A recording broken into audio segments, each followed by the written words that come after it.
നാട്ടുകൾ വിഷന്റെ news at 7 വാർത്തകളിലേക്ക് ഏവർക്കും സ്വാഗതം. പ്രാദേശിക വാർത്തകൾ ചുരുക്കത്തിൽ. ഇന്നത്തെ പ്രധാന വാർത്തയിലേക്ക്.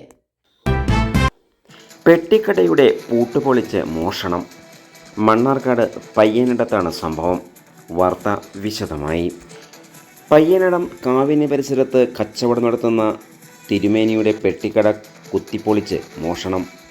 രാത്രി കുത്തിപ്പൊളിച്ച് കടയിലുണ്ടായിരുന്ന പണവും സിഗരറ്റ് പോലുള്ള മറ്റ് വസ്തുക്കളും മോഷണം പോയി. ഇന്നലെ പുലർച്ചെയാണ് നാട്ടുകാരുടെ ശ്രദ്ധയിൽപ്പെട്ടത്. 10 വർഷത്തോളമായി പഞ്ചായത്ത് നൽകിയ പെട്ടിക്കട നാട്ടുകാരുടെയും സേവ് മണ്ണാർക്കാട് കൂട്ടായ്മയുടെയും മറ്റു പല സന്നദ്ധ സംഘടനകളുടെയും നേതൃത്വത്തിൽ വാങ്ങി സാധനങ്ങളാണ് വിൽപ്പന നടത്തുന്നത്. അംഗവൈകല്യമുള്ള വ്യക്തി കൂടിയാണ് തിരുമേനി.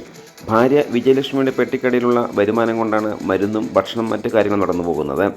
മോഷ്ടാക്കളെ കണ്ടെത്തണമെന്നാണ് നാട്ടുകാരുടെ മുഖ്യ ആവശ്യം. ഇതേസമയം പയ്യനടുത്ത് പെട്ടിക്കട കുത്തി തുറന്ന് മോഷണം നടത്തിയ തിരുമേനിക്ക് വേണ്ട എല്ലാ സഹായവും വാഗ്ദാനം ചെയ്ത് വ്യാപാരി കൂട്ടായ്മ രംഗത്തെത്തി. President PJ Kurian, secretary Mustafa Kappil, treasurer Rajanandan, executive അംഗങ്ങളായ ഷിബു, ബാബു എന്നിവരാണ് കട സന്ദർശിച്ച് സഹായം വാഗ്ദാനം ചെയ്തത്.